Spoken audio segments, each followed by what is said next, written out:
CLP భేటీలో కీలక అంశాలు చర్చకు రానున్నాయి.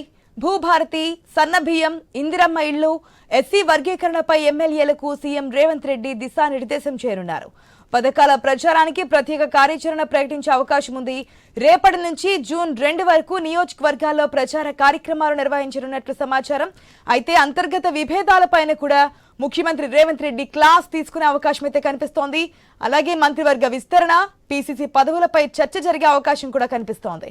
కంచగచ్చిబౌలి భూముల విషయంలో ప్రతిపక్షాల విమర్శలు, పార్టీ నేతల తీరుపైన చర్చించనున్నారు.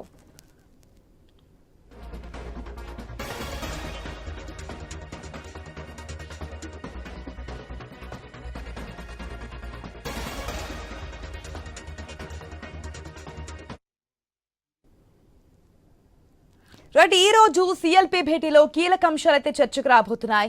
భూభారతికి సంబంధించి, సన్నబియ్యం పంపిణీకి సంబంధించి, ఇందిరమ్మ ఇళ్లు, అదేవిధంగా ఎస్సీ వర్గీకరణ, ఈ 4 అంశాలు ప్రధానంగా చర్చకు రాబోతున్నాయి. అదేవిధంగా ఈ మధ్య కాలంలో ఏదైతే మంత్రి పదవుల గురించి బహిరంగంగానే మాట్లాడుతున్నారో దానికి సంబంధించి కూడా మాట్లాడబోతున్నారు.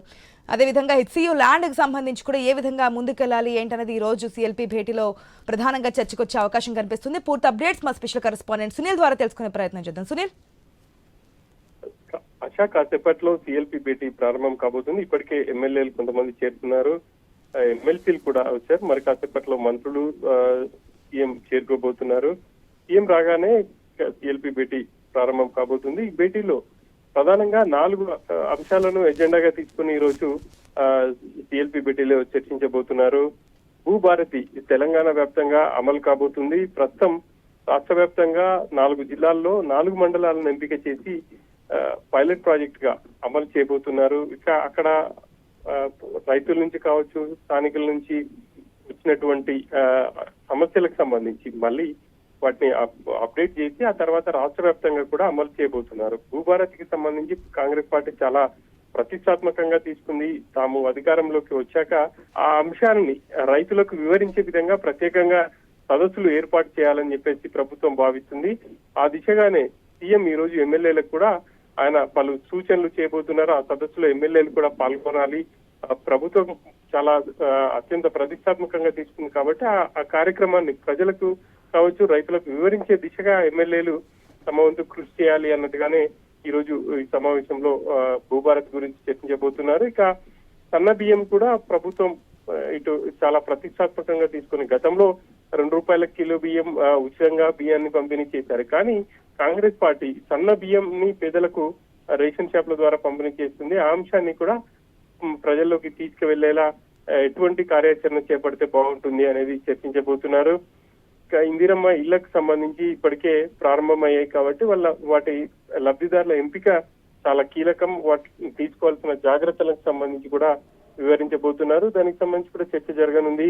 ఎస్సీ వర్గీకరణ దాదాపు 3 దశాబ్దాలుగా పెండింగ్ లో ఉన్నటువంటి సమస్య సుప్రీంకోర్టు తీర్పు ఇచ్చిన నేపథ్యంలో దేశంలోనే మొట్టమొదటి రాష్ట్రంగా తెలంగాణలో ఎస్సీ వర్గీకరణ చేశాం.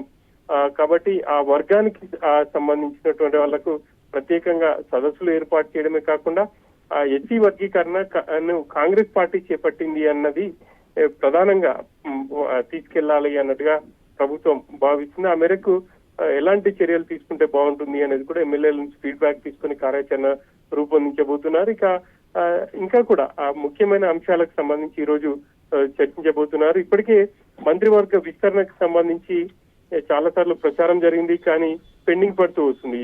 ఇక పెండింగ్ పడడానికి గల కారణాలకు సంబంధించి కావచ్చు, ఇక ఎందుకు కొంతమందికి మంత్రి పదవులు రాకుండా అడ్డుకుంటున్నారు అన్న విషయాలన్నిటిని కొంతమందిపై వ్యాఖ్యలు చేస్తున్నారు. ఇటు కోమటిరెడ్డి, రాజగోపాల్ రెడ్డి, జానారెడ్డిపై వ్యాఖ్యలు చేయడం, మంచిర్యాల ఎమ్మెల్యే వివేక్ సంబంధించి వాళ్ళపై వ్యాఖ్యలు, వీటన్నిటి గురించి కూడా ఈ రోజు సమావేశంలో చర్చకు వచ్చే అవకాశం ఉంది. ఎవరు కూడా బయటకు మాట్లాడొద్దు అని చెప్పేసి గతంలోనే ఏఐసిసి ఇన్ఛార్జ్ మీనాక్షి నటరాజన్ చెప్పినప్పటికీ వీళ్ళు బహిరంగంగానే మాట్లాడారు. మరి వాళ్ళకి సంబంధించి ఏమైనా చర్యలు తీసుకుంటారా లేకపోతే వాళ్ళకు చెప్పి చూస్తారా అనేది కూడా చూడాలి. ఇక రానున్న రోజుల్లో వేసవిలో తాగునీటికి సంబంధించి కూడా ఎమ్మెల్యేలు పూర్తి స్థాయిలో ఆయా నియోజకవర్గాల్లో సమీక్ష చేయడమే కాకుండా ఎక్కడైతే తాగునీటి ఎత్తడి ఉందో అధికారులతో రివ్యూ చేసి అక్కడ సమస్య సాల్వ్ చేసే విధంగా కృషి చేయాలి అనేది కూడా సీఎం వాళ్ళ ఎమ్మెల్యేలకు అందరికీ దిశానిర్దేశం చేయబోతున్నారు.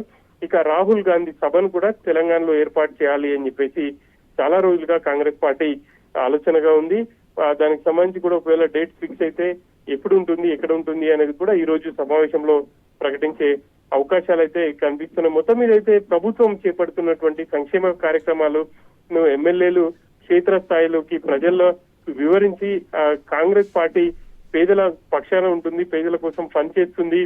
కాంగ్రెస్ పార్టీ రాష్ట్రంలో అధికారంలోకి వచ్చిన 7.5 కాలంలోనే చేసినటువంటి సంక్షేమాన్ని వివరించే దిశగా ఈ రోజు సమావేశంలో సీఎం ఇటు ఎమ్మెల్యేలకు ఎమ్మెల్సీలకు దిశానిర్దేశం చేసే అవకాశాలు అయితే కనిపిస్తున్నాయి సార్.